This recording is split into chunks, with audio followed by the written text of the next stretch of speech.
د رسمي شمیرو له مخې افغانانو په متحده عربي اماراتو کې په میلیارډونو ډالره پانګونه کړې ده. دا پانګونه په وړو، منځنیو او لویو سوداګریزو برخو کې ده. شته په دې منځ کې داسې افغانان چې داسې کارونه برابر کړي دي چې سلګونو بهرنیو اتباعو ته هم د کار زمینه برابره کړې ده. موږ څو مهمې پوښتنې لرو. څنګه کولی شو چې دغه افغانان تشویق کړو تر څو افغانستان ته لاړ شي او هلته هم پانګونه وکړي؟ ولې په داسې حال کې چې په افغانستان کې سوله تامین شوې ده، ثبات او امنیت راغلی، بیا هم ډېری افغانان په خلیج کې او بیا په ځانګړې توګه په متحده عربي اماراتو کې پانګونه کوي؟ د دوی ستونزې او مشکلات څه دي په افغانستان کې او څنګه کیدای شي چې اسانتیاوې او شرایط په بشپړه توګه ورته برابر شي؟ د دغو پوښتنو د ځواب لپاره موږ متحده عربي اماراتو ته راغلو. زما مېلمه د دې ځانګړې مرکې په متحده عربي اماراتو کې د افغان سوداګرو د شورا رئیس حاجي عبیدالله صدرخیل صاحب دی. صدرخیل صاحب سلامونه، ستړي مشئ، ډېره زیاته مننه. وعلیکم السلام. تاسو هم ستړي مشئ چې متحده عرب امارات ته تشریف راوړی او زه منندوی یم د طلوع تلویزیون نه او د طلوع د کار کوونکو نه او د تاسو د ټیم نه چې هر وخت هم د افغانانو مشکلات او غږ د دنیا سره شریک کړی. کور یې ودان صدرخیل صاحب بخیر سلامت اوسئ. هر کله چې د متحده عربي اماراتو نوم اخیستل کېږي د افغانانو په ذهن کې دوه تصویره راځي. یو تصویر د هغه هیواد چې په تېرو 20 کلونو کې چې کومو کسانو په افغانستان کې په فساد کې تورن و، پیسې له افغانستان ایستلې وې، وایي تر ډېره حده پورې راوړي دي متحده عربي اماراتو دلته ځای په ځای کړي دي. یو تصویر هم هغه دی چې متحده عربي امارات د افغانانو د سوداګرۍ په برخه کې یو ستر هیواد دی او دلته افغانانو ډېره زیاته سرمایه ګذاري کړې ده. دا تصویر تاسو ته څه ډول؟ زه فکر کوم چې دا کوم تصویر چې خپله تاجرانو دلته سرمایه ګذاري کړې ده دا به اصلي تصویر وي. د دې په خاطر چې متحده عرب امارات کې افغانان د اوس نه نه 15 کالو د 40 کاله کېږي چې دلته افغانان ژوند کوي، دلته تجارتونه دي. چې دغه متحده عرب امارات اگر چې عربي هیواد د افغانانات او کلچر یې د افغانانو سره ډېر برابر دي. د دوی هغه کلچر چې د دوی عنعنات دي د افغانانو سره ډېر تقریبا یو رقم دي. او افغانان دلته ولې ژوند کوي، ولې دلته پانګه کړې ده؟ د دې په خاطر چې اول خو په دې هیواد کې امنیت مهم شی او بلې قانون ډېر واضح قانون لري. دلته نه رشوت شته، نه کرپشن شته او احترام ده. دلته د 200 ژبو خلک ژوند کوي بغیر د افغانانو. یعنې شرایط ښه برابر دي. شرایط داسې برابر دي چې دلته که هندو د هندو لپاره درمسال جوړ ده، که مسیحي د هغه لپاره کلیسا جوړه ده، که مسلمان د هغه لپاره جومات ده. څوک د چا په مذهب کار نه دی، هر سړی خپل مذهب او خپله لاره تعقیبوي. نو د دې په خاطر که ته دلته کار هم کوې د تا د کار خپل شرایط د حکومت معلوم دي او په هغه باندې مخکې ځي، کوم مشکلات نه لري. د دې په خاطر خلک راځي دلته پانګه کوي. صدرخیل صاحب که په ټوله کې وګورو اوس مهال په متحده عربي اماراتو کې څومره افغانان په کاروبار او سوداګرۍ باندې بوخت دي او په ټوله کې مشخصه ده چې د افغانانو د پانګونې کچه تر کومه حده پورې رسیږي؟ څومره پانګونه کړې افغانانو په متحده عربي اماراتو کې؟ دلته موږ په مجموع کې په ټول امارات عربي متحده کې 3 لک افغانان کم و زیات ژوند کوي او زه فکر کوم چې په دې کې 15% د افغانستان سرمایه گذاران چې په افغانستان کې دي هغه دلته له اوس نه د 15 کلونو ژوند کوي. د یو مرکزي دفتر دلته ده، فامیل دلته ده، شمول د افغانستان په 415 کې کاروبار لري. او دا زه به داسې یو مثال په لنډه توګه درکړم درته، لکه د موږ دا غټې کارخانې چې اوس په کابل کې موجود دي، کوکاکولا ده، پیپسي ده، بانکونه دي، ایرلاین ده، ټاورونه دي، د دې ټولو مالکان دلته په دوبۍ کې ژوند کوي. د دوی مرکزي دفترونه دي په شمول د افغانستان په د نړۍ په ډېرو هېوادونو کې دوی کار کوي او پانګه دلته د افغانانو ډېره زیاته ده. یعنې خلک په دې باندې فکر کوي چې موږ 7 میلیارډه ډالر هلته کنګال شوي دي او بند کړي د افغانستان سرمایه.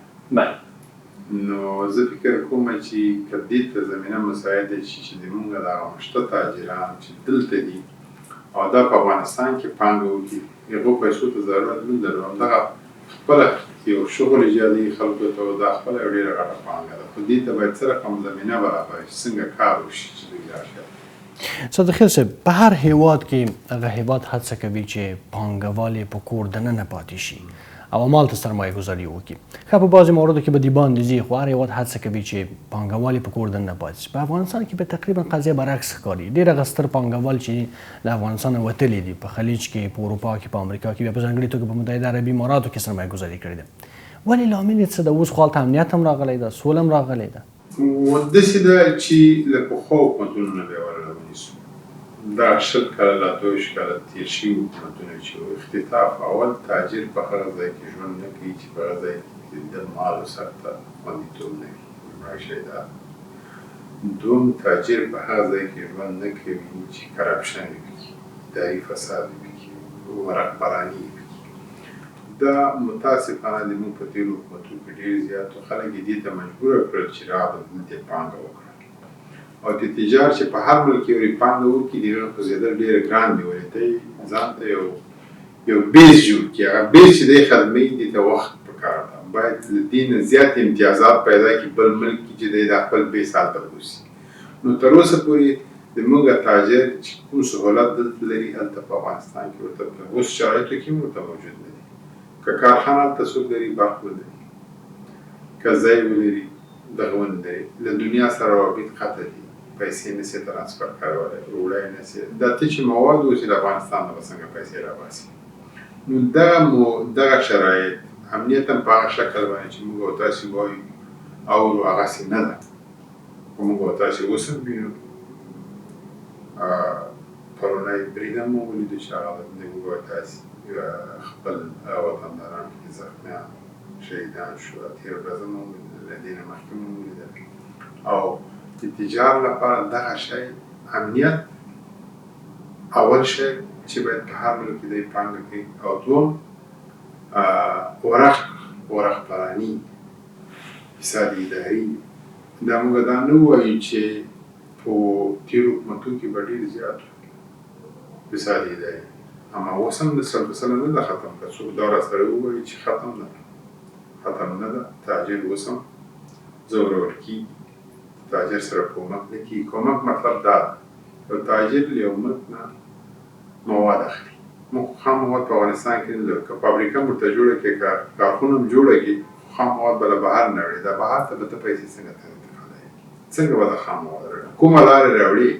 پاکستان لاره بنده کړې ده. دا په اوسو شرایطو کې نه دي. په تېرو حکومتونو کې موږ د پاکستان سره مشکل لرو. د دوی خبره به منله او د موږ خبره چا نه اورېده. اوس به د تجاران داسې کړل چې زیاترې له سرمایه نه خلاص کړل. کانتینرونه په کراچۍ کې بند وو، د وریجې وکړو، هغه هر څه تجارانو پرېښودل. اوس د ایران په لاره باندې مالونه ځي.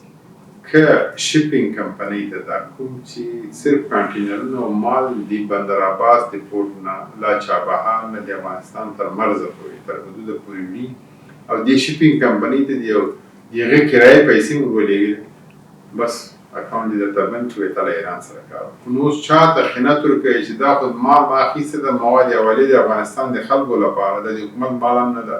نو زه د شپینګ کمپنۍ چې په ایران کې دا صرف د دې کار دا ده چې د مال تر بارډره پورې ورسي، خو وینه ته ایران ته پیسې لېږي. نو موږ له ډېرو مشکلاتو سره ویزې مشکل لرو، د مال د رسولو افغانستان ته رسولو. هغه چې د اوسني حکومت سره ووایي د هغه ملامت نه دي، وایي د موږ لخوا مشکل نشته، خو د دنیا مشکل ده. نو د دنیا مشکل خو تاجر نشي حل کولی، باید حکومت یې حل کړي.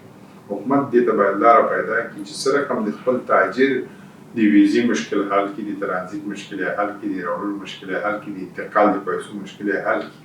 نو دا خو د حکومت په سطحه خبره ده، د تاجر په وس کې خو دا کار نه ده.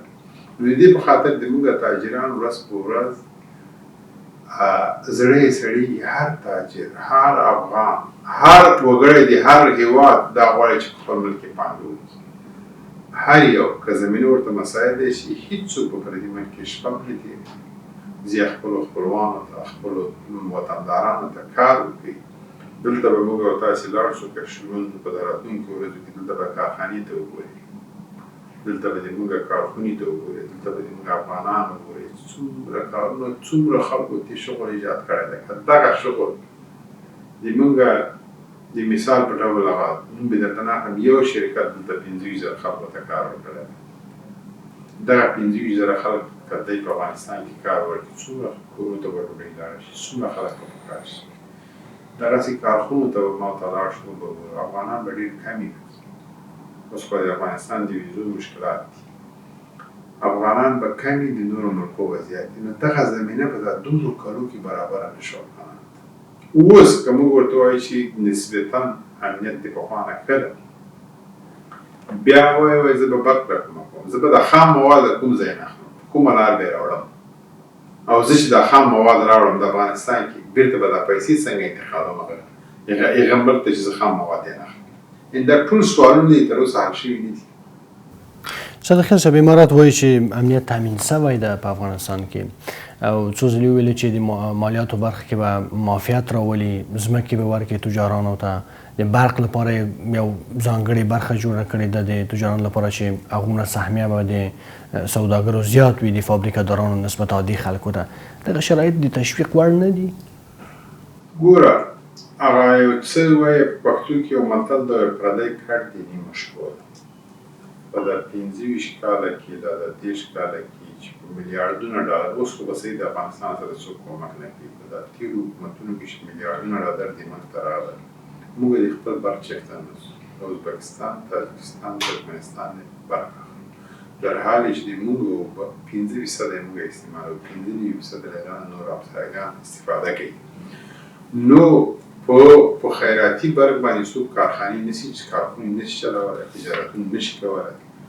نو که موږ وغواړو په 3-4 کاله کې چې کار ورته وشي، موږ د خپل برق چېرته نه کېږو که په دې باندې څوک کار وکړي. په عوض دې چې د همسایه نه اخلو، موږ به په همسایه خرڅ وکړو، اوبه لرو، مشکل د دې نه لرو، خامه استفاده هم نه ده دې نه کړې. خبره دا ده چې تر اوسه زمینه نه ده برابر شوې. دې ټکس مسله ته وایي، ټکس زیات شوی ده، کم شوی نه. اوس ځمکه به صحیح ده، دوی ورکړي تجارت ته، خو دا ځمکه برق ته ضرورت نه وي، دا ځکه موادو ته ضرورت لري، استیراد خام مواد خو موږ نه لرو په افغانستان کې. خو بیا دغه مشکل سره برق چې په کوم قیمت باندې د پردي ملک نه اخلو، خپل ملک برق موږ ته ارزانه پرېږدو چې جوړېږي. بیا په هر ځای کې شرایط دا دی چې په نورو ملکو کې چې د برق کارخونو ته ډېر ارزانه قیمت باندې ورکوي چې خلکو ته شغل ایجاد کړي، خپل ملک ته کار وکړي، خپل مواد خپله مواد په خپل ملک کې دوی تولید کړي. نو دا ټول مشکلات دي. موږ بنیادي کار قطعا نه ده کړی، هېڅ حکومت ملک ته هم نه ده کړی، تجارت هم نه ده کړی. یو د ترانزیت قرارداد د موږ په 20 کاله کې له پاکستان سره حل شو. او د خدای په لیاس پاکستان راجګېږي، وایي دغه 11 قلمه مال به د ترانزیت د ما په لاره نه وړي، دا د ما په ملک کې جوړېږي. یعنې داسې یو شرط در باندې دی چې دا مواد به ته په دې ترانزیت قرارداد په ټوله دنیا کې دا ده چې ترانزیت ته باید هر اجازه ورکړي، تا په خاوره کې خو دا نه نیسي، کنې خپل ملک ته وړي. زه څه رقم د تا شرط ومنم چې دغه 11 قلمه به ته نه راوړې، ولې؟ زه خپل ملک راوړم، تا په ملک کې نه خرڅوم. لا ایران ده مثلا په دا دومره وخت د موږ او تاسې لمده او وچه مېوه خدای نه پرېږدي، زه خپله دا دغه نه او دی خپل شیان موږ ته رالیږي. موږ دومره یو حکومت پیدا نه چې سره وکړي دا شی که ته رالیږي زه هم درلیږم، کنې تعلیم بند دي. د پاکستان موټر دی رواني، ټرکونه دی رواني، د چراړ د پېښور نه د سیمټ بارۍ دغسې د په جلال آباد ته ننوځي او داسې په بشیرخان بندر په شمال ځي تاجکستان ته، یو بند جوړېږي سیمټ هلته وړي منځنۍ اسیا ته. د ما د تا لارۍ دې ځي، ټرکونه ځي په تورخم و بولدک کې دي، له تازه مېوې نه اوبه روانې دی دې پرېږدي نه چې زه حکومت شم، ما په لاس کې قدرت دي، زه ورته هلته ته به دې ما پرېږدي، زه به دې تا هم پرېږدم. دا اوس نه دي، اوس هم دا کار شوی دی، په تېرو حکومتونو کې هم شوي دي. موږ دغه چغې والې نارې والې دي چې ولې. صادق خان صاحب، افغانستان اوس معادن لري او امارات هم هڅه کړې ده چې د دغو معادنو د استخراج لپاره لارې چارې برابرې کړي. په دې منځ کې افغان سوداګر چې په متحده عربي اماراتو کې دوی څه رول لوبولی سي چې یو مارکیټ سي د افغاني تولیداتو لپاره، یا د متحده عربي اماراتو او د افغانستان اړیکې سره ښې کړي، تنظیم یې کړي، په سوداګریزه برخه کې د اړیکو ته پراختیا ورکړي؟ ګوره دا ټول شیان په هغه پورې زموږ غني هېواد د ځمکې لاندې هر شی لرو، ګاز لرو، تیل لرو، معدن لرو، هر شی لرو، خو د دې را ایستلو ته زمینه څه رقم برابروي؟ پخوا خو امنیت نه، اوس خو د امنیت شته چې معدنو کې کار وشي. اما د دې لپاره د افغانانو د وس نه تېر کار دی. موږ باید دې ته انټرنیشنل شرکتونه راوړو، د هغو سره شراکت وکړو چې په افغانستان کې پانګه وکړي، په معدن وکړي او د معدن بازار ته عرضه کړي. په دې باندې خو 2-3 کاله 4 کاله کېږي چې معدن ته راوباسي، دا جوړول غواړي، دا خو را ایستل غواړي، دا خرڅول غواړي، پروسس غواړي. نو دا هغه انټرنیشنل شرکتونه چې تر څو د ملک په رسمیاتو باندې د حکومت نه وي پېژندل شوی، هغه راځي نه. موږ خو دغه دغه هر وخت اوسني حکومتوالو ته مشورې وکړي، د ټولو ته سربېلې دي، هر رقم کېږي یو د حل لاره د افغانستان د خلکو په ګټه، د ملک په ګټه باندې له دنیا سره کینی خبرې وکړي، دا مشکل د خبرو لاره سره حل کړي. یعنی دغه اوسنی وضعیت له اقتصادي او سوداګریز پلوه متاثر دی له سیاسي وضعیت هم داسې؟ بله هونه چې دنیا دې ګوره چې حکومت دې څوک په رسمیت ونه پېژني، تاجک دې پېژني، تا پاسپورټ پېژني، تا ته څوک ویزه درکړي، تا سره څوک خبرې کوي. دا اوس دنیا ټوله په یو خوا ده. دا لکه په یو کلي کې ژوند کوي، یو کور د هغه کلي په رول نه ځي، هغه یوازې پاتې د نور کلی په جومات کې هم سره یو ځای، په مړي په ژوندي کې هم سره یو ځای، فرض کې یو ځای. وربشو د ویزو مسلې ته څه ډول ویزې ورکوي متحده عربي امارات د هغو افغانانو لپاره چې دلته راسي د کاروبار او تجارت لپاره؟ دا ویزې لنډمهالې دي، اوږدمهالې دي، اقامې په شکل دي، پاسپورټونه دي، څه ډول؟ اوس فلحال خو ویزې باندې دي، په نوي شرایطو یې کار کوي. نوي شرایط دا دی چې په اخره کې موافقه وشول دلته چې موږ تاسې د حکومت مشران راغلي وو دلته، په دې موافقه شوې ده چې دوی به کمیټې جوړوي. دا کمیټې به د دې ځای نه ځي، هلته به د وزارت خارجې سره او د داخلې سره د نورو ارګانو سره په ګډه ناسته کوي، بیا به د هغه ځای نه کمیټې دلته راځي. دا کمیټه به په دې کار کوي چې د وزې پروسس د افغانانو لپاره څنګه وکړي. نو زه چې تر کومه ځایه معلومات لرم، دغه کمیټې تر اوسه کار نه ده شروع کړی. چې دا کمیټې کار شروع کړي، خو زه داسې فکر کوم چې شرایط به د ویزې دا وي چې عین لکه د اروپایي ملکو ته چې ته اپلای کوي د ویزې، هغسې فرمه به وي، د تا ادرس به پکې وي، د تا مشخصات به پکې وي، د تا ټیکټ رفتنات باید ته ولرې، ته باید دلته ریزرویشن د هوټل ولرې، څو ورځې پاتې کېږي د هوټل باید ته ولرې دلته پاتې. هغه شرایط د تجارانو لپاره، د سوداګرو لپاره، ټولو لپاره ده. او بل مهم شی ده د بانک سټیټمنټ به د 6 میاشتو ولري. دغه زموږ د افغانانو لپاره دا مشکله ده. که دا شی اوس هم ولري، یعنې دوی بعضې شرایطو ویزه ورکوي، کارګر لپاره خو فلحال ویزه نه ورکوي، مګر د تجار لپاره که دغه شرایط ولري بیا یې ورکوي، خو دغه شرایط د زموږ تجارت هم 15% په افغانستان کې لري، 15.9% نه لري. د دې په خاطر هلته څوک بانک اکاونټ په پیسو کې تر اوسه پورې نه دي کړي، او بل په بانکو باندې ته د معلومات څه څومره مشکلات راغلل، د اعتبار هم په بانکو باندې ختم شوی ده په افغانستان کې. د دې په خاطر دغه شرایط چې دوی برابر نه کېږي، دا کمیټه هم کار وکړي، تر کومه ځایه زه معلومات لرم په دغه شرایطو په افغانستان ته ویزې ورکړي. او بل متحده عرب امارات د افغانانو سره مشکل نه لري.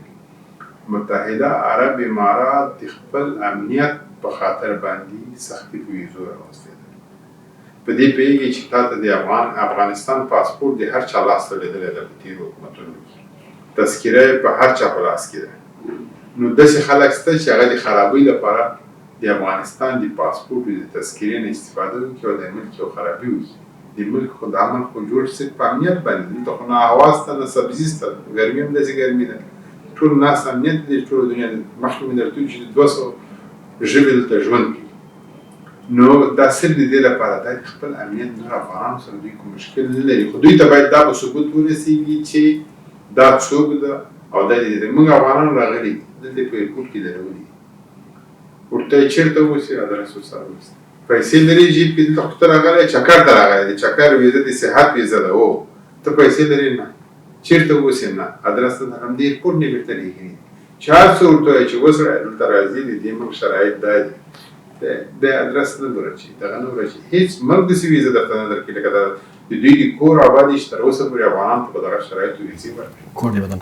صدیق صاحب دلته په متحده عربي اماراتو کې کوم افغاني تولیدات دي چې په دوبۍ کې ښه بازار لري؟ دلته ګوره موږ د موټر انجن آیل چې ورته موبلاینو کارخانې لرو په فعاله دي، د صابون کارخانې لرو، د سګریټو لرو، د چایو لرو، د غوړو لرو، ټول په شمول د افغانستان، اسیا امانت او افریقا ټولو ته ځي، ښه فعاله دي او ډېر پخوانۍ کارخانې دي چې فعاله دي او کار کوي. نو تولیدات یې ښه دي، ته په ستندر برابر تولیدات دي، داسې نه دي چې یو شی څوک غلط کړي. دلته هر شی ښاروالي چک کوي، د صحت عامه یې چک کوي، په هغه ستندر به مخکې ځي. دلته نندارتونونه هم ډېر جوړیږي په متحده عربي اماراتو کې چې یو مشهور یې هماغه دوبۍ انټرنیشنل ویلیج ده. افغانان هم پکې برخه اخلي؟ افغانان هم د دغو نندارتونونو برخه وي؟ ګلوبل ویلیج په اوس هم موږ ځای د وروستۍ لرو، ښه ځای هم ده، تقریبا د افغانستان ټول تولیدات دي او رښتیا وایي دې ځای ته به ورسو، دا ځای به هم ګوري د افغانانو تولیدات دي او دا د اوسپنې د 25 کاله کې د افغانستان هلته ځای شته، بیرغ یې لري، د افغانستان خلک د افغانستان ټول داخلي تولیدات څه لري هلته ځای لري. صدیق صاحب تاسو نه یوازې دا چې د افغان سوداګرو د شورا رهبري کوئ، خپله هم یو سوداګر پاتې شوي او په کاروبارو کې فعالیت کوئ. که افغانستان کې اسانتیاوې زیاتې شي، شرایط برابر سي، د امارات تر واکمنۍ لاندې پوره چمتو یاست چې دغه سرمایه مو ټوله وباسئ له متحده عربي امارات نه ویسئ افغانستان ته؟ زه ته دا وایم چې ولې موږ ته دغه اماراتو کې چې دا تجاران وشي، ولې دلته دوی ته دا موقع شته چې په اروپا کې، په امریکا کې، په کاناډا کې، په هر ځای ویزې لري، یا تا ضرورت هغه ورته غېږه خلاصه ده وایي راشي.